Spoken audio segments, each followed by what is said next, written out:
I am back with a new chapter of ISC, Advice to the Youth by Mark Twain. So basically, this chapter is about an advice given by Mark Twain to the youth. He felt that youth are like clay. They can be molded and they can acquire habits, characteristics, values which will go a long way in their entire lives. So here he gives few advices to the youth, and that too in a very humorous and satirical way. Before we begin the chapter, here we'll see that Mark Twain is actually commenting upon the fact that how youth is being molded according to the society. Their uniqueness is being camouflaged. They are not able to show their uniqueness. Let's begin the chapter. Advice to the Youth by Mark Twain. Being told I would be expected to talk here, I inquired what sort of talk I ought to make. They said it should be something suitable to youth, something didactic. Didactic means which gives you some lesson or moral, something which is relevant to teach. Instructive or something in nature of good advice. So he was asked कि आप कोई lecture दें. Why? Because youth is the backbone of society. Youth ही हमारी society की main backbone है and they should be given the right direction. So Mark Twain जो थे वो बहुत ही इन्फ्लुएंशियल पर्सन थे and he had the direct appeal to the young people. So उनको ये ऑफर किया जाता है कि आप यहाँ पे आइए, बात करिए, कुछ ऐसी चीज़ें बोलिए यूथ से जो कि मॉरल गिविंग हो, कुछ समथिंग गुड इन नेचर, कुछ अच्छी एडवाइस करिए हमारे यूथ को. Very well, okay. I have a few things in mind which I have often longed to say for the instruction of the youth. For it is in one's tender early age that such things will best take root and be most enduring and most valuable. So enduring means persisting. So क्या बोल रहे हैं? जैसे ही मुझे offer मिला, मेरे दिमाग में बहुत सारे ऐसे ख्याल थे, ऐसे थॉट्स थे जो मैं हमेशा से शेयर करना चाहता था. बिकॉज यंग एज में अगर आपके दिमाग में कोई चीज़ डाल दी जाए, कोई राइट डायरेक्शन डाल दिया जाए, वो राइट डायरेक्शन, वो राइट एडवाइस आपके साथ जिंदगी भर कैरी करती है. It is easy to convince a young person as compare to an old man. आप ओल्ड मैन से आप बहस करोगे, आप हार जाओगे. क्यों? क्योंकि वो अपनी फिलॉसफी में एडामेंट रहता है. यंग मैन को आप अपनी बातों से कन्विंस कर सकते हैं. First then, I will say to you, my young friend, and I say it beseechingly, urgingly. Beseeching मतलब imploring, requesting way में. Urgingly means encouraging way में. अब जो वो advices दे रहे हैं, वो जितनी भी advices हैं, वो पहले तो एक नॉर्मल एडवाइस देंगे, उसके पीछे वो थोड़ा सा मजाक में, ह्यूमर में, सटायर में बोलते हैं. क्या बोल रहे हैं? पहली एडवाइस है ऑलवेज ओबे योर पेरेंट्स. उनकी फर्स्ट एडवाइस है अपने पेरेंट्स की हमेशा बात मानना. When they are present. Paradox, यहाँ पे उन्होंने तुरंत ही कॉन्ट्रडिक्ट कर रहे हैं अपनी बात को.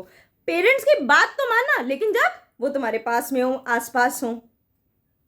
This is the best policy in long run because if you don't they will make you. तुम्हें अपने पेरेंट्स की बात माननी चाहिए जब वो तुम्हारे आसपास हो. क्यों? अगर नहीं मानोगे तो वो जबरदस्ती तुमसे, तुम अपनी बात तो वो मनवा ही लेंगे. भाई after all they are your parents. Most parent think they know better than you do. And you can generally make more by humoring that superstition than you can by acting on your own better judgment. See, ज़्यादातर parents को ऐसा लगता है कि वो आपसे ज़्यादा समझदार हैं, उन्होंने ज़्यादा दुनिया देखी है, तो आप उनसे कितनी भी बहस करोगे, they are not going to listen to you. So it's better rather than arguing, rather than contradicting them, it's better you agree to them. उनकी बातों को मान लो, सोच विचार करके मानो. सुपरस्टिशियसली, ब्लाइंडली उनकी बातों को मत मानो. सो इन अ टैक्टफुल वे उनकी बात को मान लो.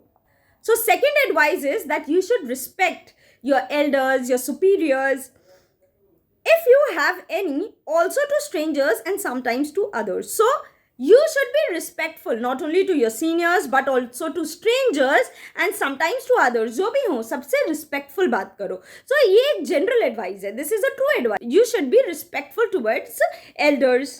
Strangers also deserve respect. उनको भी, strangers को भी हमें respect करनी चाहिए. If a person offends you and you are in doubt as to whether it was intentional or not, do not resort to extreme measures.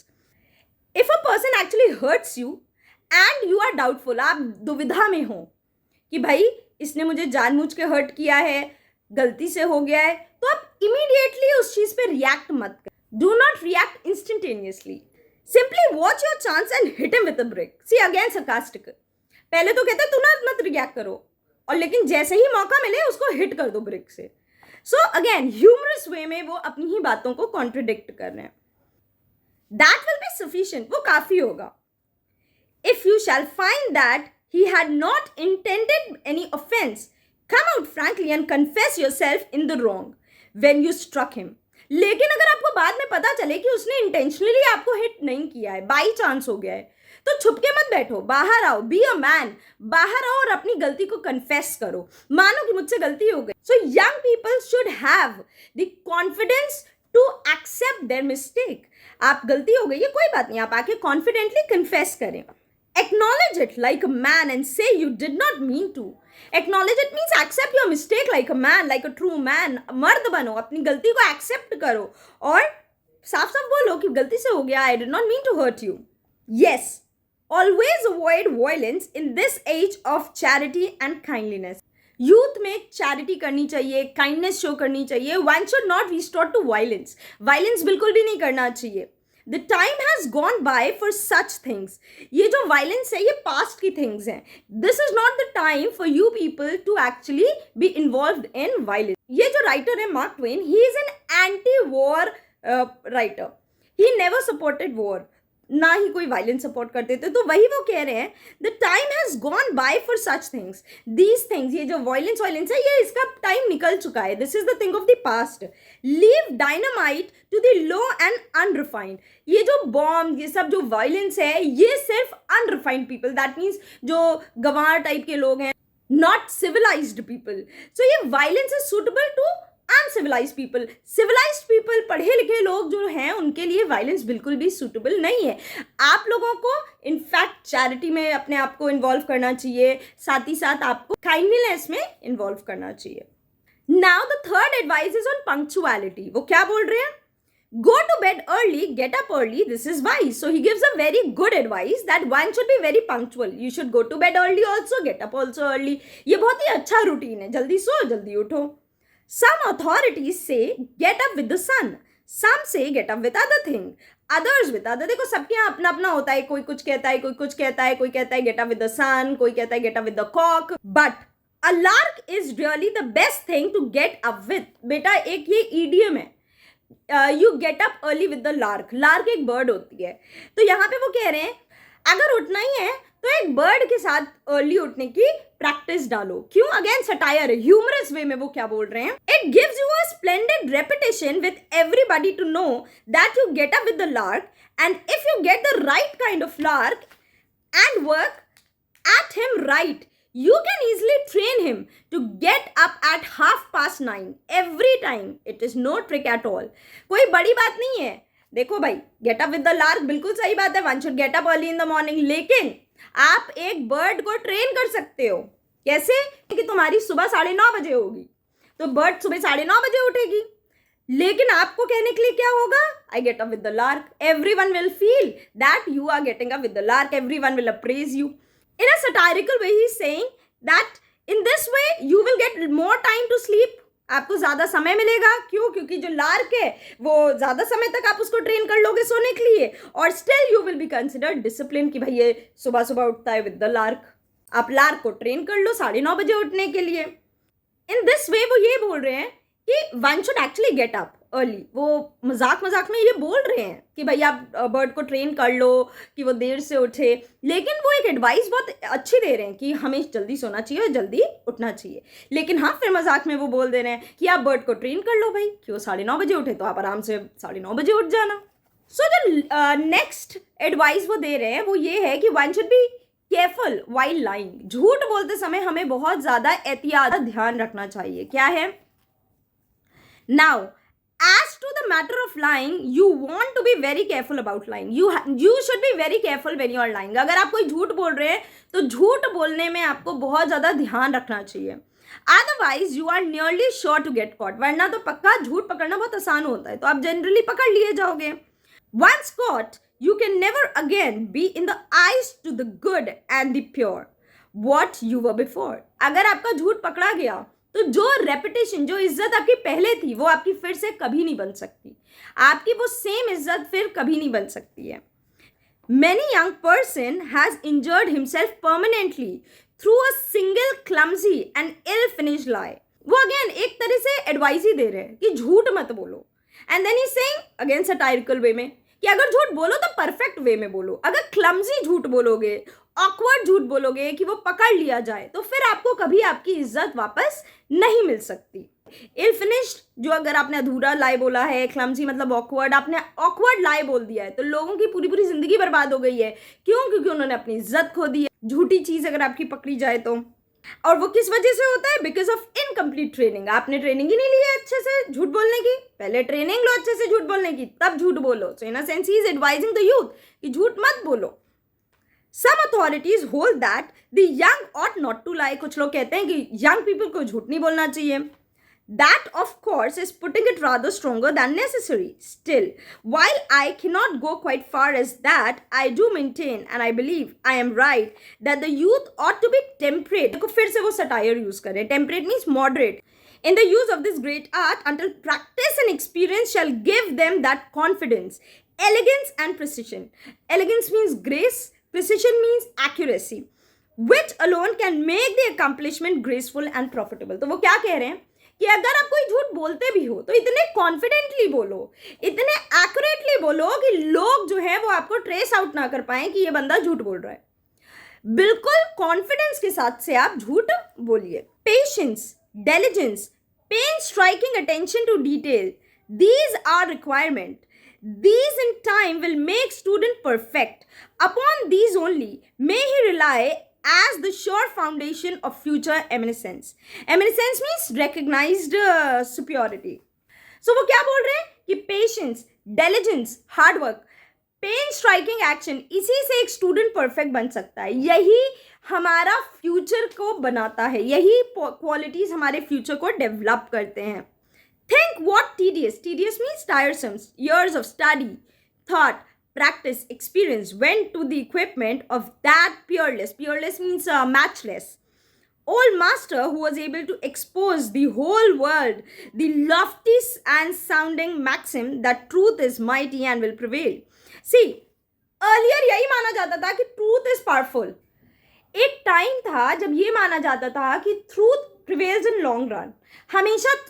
हमेशा सच्चाई की जीत होती है. लेकिन आज का ज़माना ये है कि अगर आपने कोई झूठ बहुत ही प्रिसिशन के साथ बोला है, बहुत ही छानबीन, बहुत ही अच्छे से बोला है, तो सच्चाई नहीं बल्कि झूठ लॉन्ग रन तक कायम रहता है. So truth is not hard to kill. Truth खत्म नहीं होता है, लेकिन जो झूठ होता है वो बहुत ज़्यादा इमॉर्टल है. उसको आप कभी हटा ही नहीं सकते हो. सच्चाई तो बहुत शॉर्ट लिव्ड होती है, बहुत कम टाइम के लिए, लेकिन झूठ जो है वो बहुत लंबे समय तक चलता है. अब वो उसका एग्जाम्पल देता है. कैसे? There is in Boston a monument of a man who discovered anaesthesia. Anaesthesia एक मेडिसिन होती है, क्लोरोफॉर्म टाइप्स. जब ऑपरेशन एंड ऑल होता है तो दिया जाता है ताकि बॉडी जो है वो सुन हो सके. Many people are aware in these latter days that the man did not discover it at all, but stole the discovery from another man. जिस बंदे का स्टैच्यू उस पार्क में लगा है, बाद में ये पता चलता है कि उसने तो ये एनेस्थीसिया डिस्कवर ही नहीं किया था, बल्कि किसी और की डिस्कवरी उसने चुरा लिया था. उस बंदे ने चोरी की थी, ये बात सबको पता चल गई थी, लेकिन क्योंकि उसका बड़ा सा स्टैच्यू लगा है, जो चोरी की थी ये बात तो बहुत शॉर्ट लिव्ड थी, लेकिन उसका स्टैच्यू लगा है, उसने डिस्कवर किया. ये एक लॉन्ग टाइम का झूठ है जो आज भी चला रहा है, और आज भी उसका स्टैच्यू लगा है, सब उसकी वाह वाह करते हैं. सो झूठ अगर आप बोलिए तो इतने कॉन्फिडेंस से बोलिए, इतना रिसर्च के साथ बोलिए कि लोग आपकी झूठ को कभी पकड़ ही ना पाए.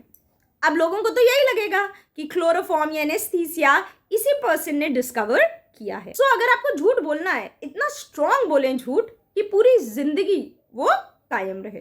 और अगर कभी आपको ऐसा लगे कि आपको झूठ पकड़ा जाए तो भाई वैसा झूठ कभी ना बोलो, क्योंकि उससे आपकी इतनी ज़्यादा रेपुटेशन खराब हो जाएगी कि पीपल जिनकी निगाहों में आपकी रेपुटेशन थी, they will never trust you again. वो आप पे कभी विश्वास नहीं करेंगे.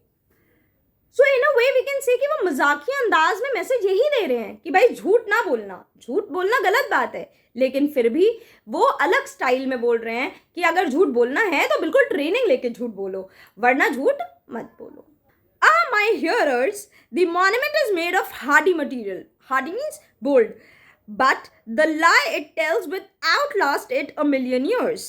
And awkward, feeble. Feeble means weak. Leaky. Leaky means having a hole.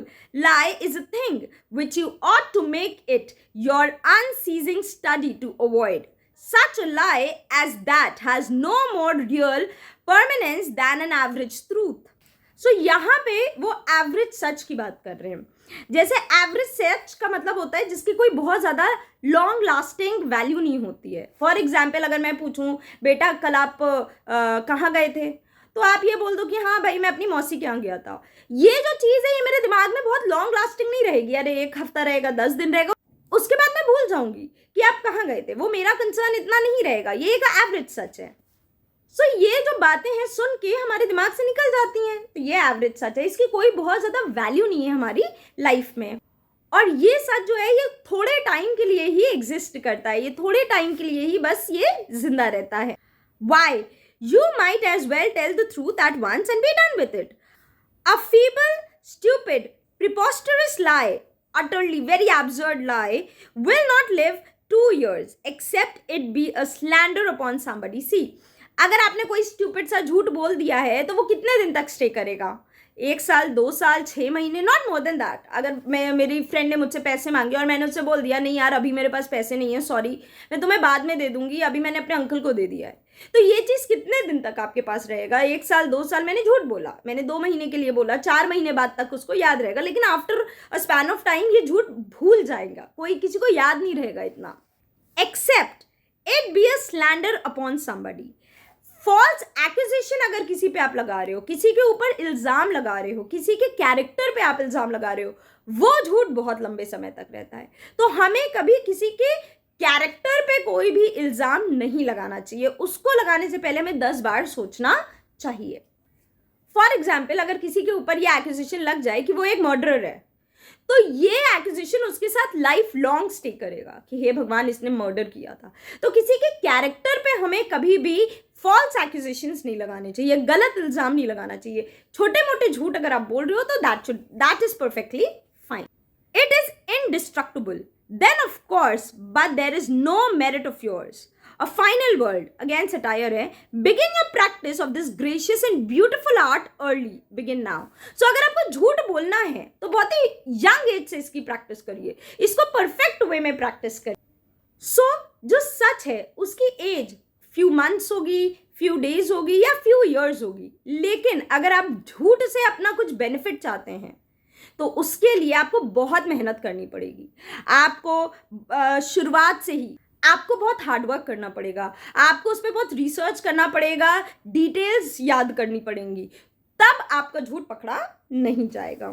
झूठ बोलना भी एक आर्ट होता है, तो हमें बहुत स्टार्टिंग एज से झूठ बोलने की टेक्निक हासिल करनी चाहिए, तभी हम झूठ बोल सकते हैं. वरना अगर आप लेम झूठ बोलोगे तो वो पकड़ा जाएगा और जो इज्जत आपने ऑलरेडी कमाई है वो भी चली जाएगी. सो उन्होंने बहुत ज़्यादा एफर्ट्स लगाए हैं ये बताने के लिए कि यूथ आपको झूठ से दूर रहना चाहिए, because you people are not trained. आप लोग अभी ट्रेंड नहीं हो, तो अगर झूठ बोलना है तो उसके लिए ट्रेनिंग लो. तो इन अ सेंस वो बोल रहे हैं कि भाई झूठ ना बोलो. Young people should stay away from speaking lies because they are not trained. So जो नेक्स्ट एडवाइस है, जो मार्क ट्वेन नेक्स्ट एडवाइस दे रहे हैं, वो ये दे रहे हैं that young people should use arms and ammunitions very wisely. जो हथियार होते हैं उनको यंग पीपल को बहुत ही वाइजली यूज करना चाहिए. Never handle fire arms carelessly. कभी भी हमें एमिनेशंस को बहुत ही केयरलेस वे में यूज नहीं करना चाहिए. The sorrow and suffering that have been caused through the innocent but harmless handling of firearms by the young. See, untrained people actually cause more havoc than wars itself. Untrained people के हाथ में ये ammunitions नहीं होने चाहिए. Only 4 days ago, right in the next farmhouse to the one where I am spending the summer, a grandmother. So he is giving an example. अभी पता है 4 दिन पहले ही, जहाँ पे मैं अपना समर्स स्पेंड कर रहा हूँ, पास में जो फार्म हाउस है उसका वो इंसिडेंट बता रहा है। क्या? A grand mother and old and grey and sweet, one of the loveliest spirit in the land was sitting at her work. So एक old woman, very sweet woman, बाल उनके ग्रे हैं, she's sitting, she's doing some work. When a young grandson crept in and got down an old, वो उनका एक पोता आता है, छोटा बच्चा है, वो छोटा बच्चा आता है और उसके हाथ में एक ओल्ड battered means जो फंसा हुआ है, struck hard rusty gun which had not been touched for many years, कई सालों से वो बंदूक जंग खा रही थी, तो वो वहां पे रखी हुई थी, and was supposed not to be loaded, and pointed it at her, laughing and threatening to shoot. See, बच्चा है, उसको तो नहीं पता है क्या है, कितना हार्मफुल वो हो सकता है, तो वो बच्चा उठाता है और अपनी दादी की तरफ ले जाता है, पॉइंट करता है कि मैं तो आपको गोली मार दूंगा, मैं गोली मार दूंगा. In her fright, she ran screaming and pleading towards the door on the other side of the room. अब दादी को क्या लग रहा है कि हे भगवान, इस बच्चे को तो पता नहीं है कि ये कैसे यूज होती है, कहीं इसने अपने बचपने में इसका ट्रिगर दबा दिया तो एवरीथिंग विल बी फिनिश. तो वो हिस्टेरिकल वे में भागती हैं, she screaming, pleading means requesting towards the door on the other side of the room. वो भाग के दूसरी तरफ जाती हैं रूम के. But as she passed him, he placed the gun almost against her very breast and pulled the trigger. और वो जाता है, बच्चा जाता है दादी के ब्रेस्ट के पास लगा के ऑलमोस्ट ट्रिगर को पुल कर देता है. He had supposed it was not loaded. उसको लग रहा था कि वो लोडेड नहीं है, and he was right, it wasn't. और वो सही था, वो लोडेड नहीं थी पिस्टल. लेकिन दादी was again terrified. वो बहुत ज़्यादा डर गई थी. So वो रिक्वेस्ट कर रहा है यूथ से कि emanations young people, inexperience people के पास नहीं होने चाहिए. इससे अक्सर एक्सीडेंटल फायरिंग हो जाती है, इससे बहुत लोग अफेक्ट हो जाते हैं और जिसकी वजह से बहुत ज़्यादा chaos, confusion and havoc create हो सकता है. जिस तरह से दादी डर गई थी वैसे और लोग भी इससे डर जाते हैं और अफेक्ट हो जाते हैं. सो अब वो उसका फर्दर एग्जाम्पल दे रहे हैं. क्या? So there wasn't any harm done. तो उसमें दादी को हर्ट नहीं होता है, कोई हार्म नहीं होता है. It is the only case of that kind I ever heard of. Therefore, just the same, don't you meddle. Meddle means interfere with old unloaded firearms. So there is no need for the young people to interfere with the unloaded firearms. क्या फायदा, आपका क्या काम है, आप मत meddle करो ना. क्या जरूरत है आपको firearms को टच करने में? Don't try to meddle with that. They are the most deadly and unyielding thing that have ever been created by man. See, again, he is an anti-war writer. उनको wars बिल्कुल भी नहीं पसंद थे. तो वही वो कह रहे हैं कि ये जो weapons है ना, ये सबसे strange और सबसे बुरी चीज़ है जो man ने कभी भी create किया है. wars में कैसे भी bloodshed वाली चीज़ें यूज़ नहीं होनी चाहिए. पता नहीं क्यों ये ammunitions create किए गए हैं. You don't have to take any pains at all with them. You don't have to have a rest. You don't have to have any sight on the gun. You don't have to take aim even. No, you just pick out a relative and bang away and sure you are to get him. You don't have to take any pains at all with them. क्या ज़रूरत है यार? Why are you taking pains? क्यों तुम उससे interfere कर रहे हो? छोड़ दो ना उसको, तुम्हारे से कोई मतलब नहीं होना चाहिए इन आर्म्स एंड एमिनेशन से. You don't have to have a rest. You don't have to have any sights of the gun. What is the need of seeing the gun? क्या ज़रूरत है? गन्स मत देखो. Youth should remain away from guns, from all kinds of things which causes bloodshed. You don't have to take aim even. There is no need to take aim and kill anyone. क्या ज़रूरत है? Violence में नहीं हमें involve होना चाहिए, हमें peaceful वे में सब कुछ करना चाहिए. No, you just pick out a relative and bang away and you are sure to get him. A youth who cannot hit a cathedral at 30 yards with a Gatling gun in 3/4 of an hour can take up an old empty musket and bag his grandmother away every time at 100. See, वो क्या बोल रहा है?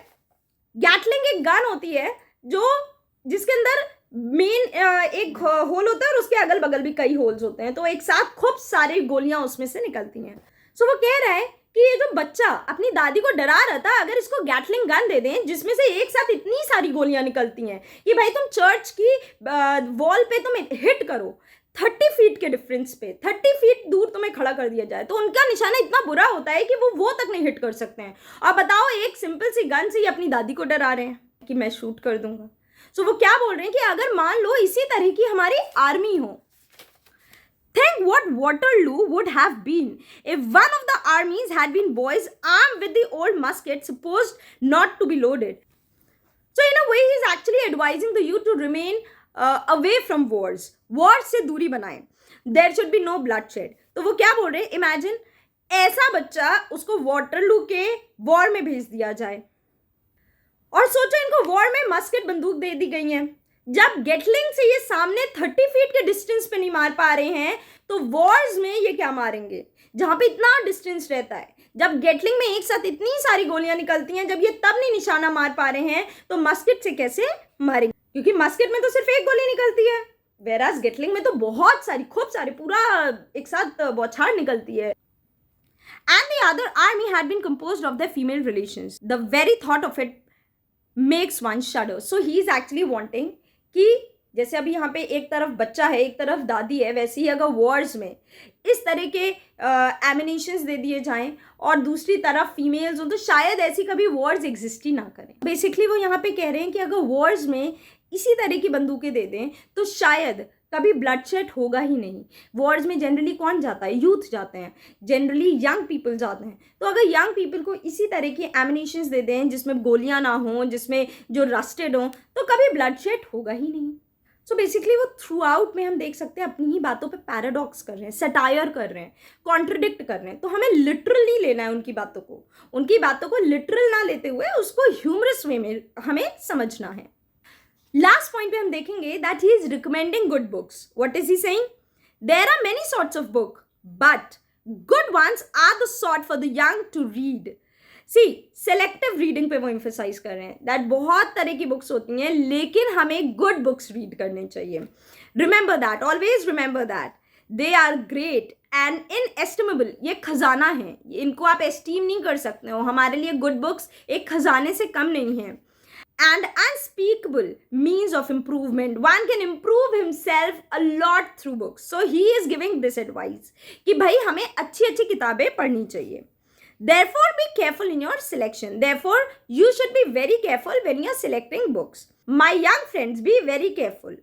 Confine yourself exclusively. फिर यहाँ पे satire है, फिर वो कॉन्ट्रडिक्ट कर रहे हैं. क्या कह रहे हैं? Confine yourself exclusively to Robertson's sermons, Baxter's Saints' Rest, The Innocents Abroad, and the work of that kind. See, he is actually saying कि देखो जो पुराने तरह की बुक्स आ रही है ना, वही पढ़ते आओ, उससे आपकी इंडिविजुअलिटी खत्म हो जाएगी, नए थॉट्स आना बंद हो जाएंगे. तो जो लोग बोलते हैं ना, सिर्फ वही पढ़ो ताकि खुद का कोई दिमाग ना डेवलप हो सके.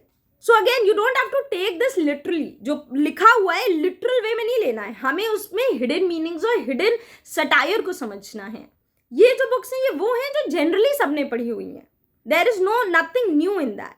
भाई वो ये सटायर इसलिए दे रहे हैं ताकि वो कह रहे हैं कि अगर वही बुक्स पढ़ोगे तो आपके अंदर यूनिकनेस तो कुछ रहेगा नहीं. You will have no unique ideas of your own. आप वही ट्रेडिशनल फॉर्मेट पे चलोगे, ट्रेडिशनल पैटर्न पे चलोगे. सो वो सटायर वे में बोल रहे हैं कि बुक्स पढ़ो, खूब सारी बुक्स पढ़ो, लेकिन वही बुक्स पढ़ो जो आपको प्रिस्क्राइब की गई हैं, जो आपको बोली जाती हैं, जो पहले से पढ़ती चले आ रहे हैं लोग. क्योंकि न्यू आइडियाज के लिए, यूनिक आइडियाज के लिए आपको डिफरेंट चीजें एक्सप्लोर करनी पड़ती हैं. सो ही इज सेइंग कि नहीं, जो पुराना फॉर्मेट है उसी पे फॉलो करो. सो एक कमेंटिंग वे में, इन अ सटायरिकल वे, वो कह रहे हैं कि हमें सिर्फ वही बुक्स पढ़नी चाहिए जो बाकी सब लोग पढ़ रहे हैं. Nothing should be unique in them. But I have said enough. I hope you will treasure up the instructions which I have given you. So at last वो कह रहे हैं कि मेरे ख्याल से मैंने काफ़ी कुछ आपको बता दिया है, काफ़ी इंस्ट्रक्शंस दे दिए हैं. मेरे ख्याल से जो मैंने इंस्ट्रक्शंस दिए हैं आप उसको ट्रेजर अप करेंगे, अपने पास संभाल के रखेंगे. And make them a guide to your feet and a light to your understanding. Build your character thoughtfully and train strikingly upon these precepts. Precept means rules of action. And by, when you have got it built, you will be surprised and gratified to see how nicely and sharply it resembles everybody else's. Again satire वो बोल रहे हैं कि देखो भैया, जो मैंने rules दिए हैं उसको अच्छे से फॉलो करना, और जब मेरे सारे रूल्स अच्छे से फॉलो करोगे तो एंड में तुम्हें पता चलेगा कि तुम्हारे अंदर तो खुद की कोई यूनिकनेस है ही नहीं, तुम्हारे अंदर कोई डिफरेंस है ही नहीं. You are just the same like any other person. So he is actually wishing that everyone should think in a different and a positive way. Negative way में नहीं, हमेशा पॉजिटिव वे में सोचना चाहिए और थोड़ा सा यूनिकनेस होनी चाहिए हर पर्सन की पर्सनालिटी में. जो हम लोग को ट्रेडिशनल वे में बताया जा रहा है सिर्फ उसको ब्लाइंडली फॉलो नहीं करना चाहिए. सो in a very humorous way उन्होंने अपनी कुछ एडवाइसेस बताई हैं that one should be punctual, one should respect his parents, one should be grateful towards others, one should show respect towards others, one should be careful about lying, one should be careful while using ammunitions, and he also recommends good books to the students in order to develop a good personality. In the end, we can say that Mark Twain is quite clear. He is full of satire and humor while giving his advice to the youth. Hope आपको ये chapter समझ में आया हो. If you have any doubt, please do ask me in the comment section. I try to answer all the questions which you people ask, and please do like, share and subscribe to my channel. Thank you. Bye bye.